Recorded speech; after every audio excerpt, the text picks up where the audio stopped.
Have you ever read a comic book? I ask because I'm always surprised when somebody tells me that Aceblade was their first comic book they ever read. And I also say that with the fact in mind that I didn't even start reading comic books until I was like 20 years old.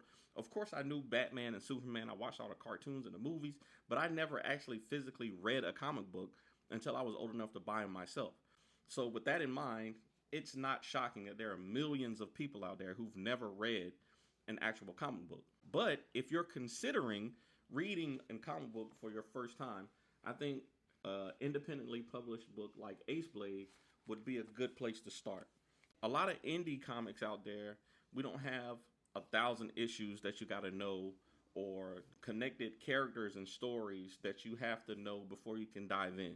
So let me tell you about Aceblade. We have 8 issues right now, and these first 4 are the origin story. They tell you how Terrell Durham became Aceblade and why. Then we've got issue 5, which is called a one-shot, which takes place about a year later when Aceblade has to fight 4 villains in one night. And then the next 3 issues are the beginning of the next chapter of Aceblade, which is the Cash Rules Everything Around Me arc.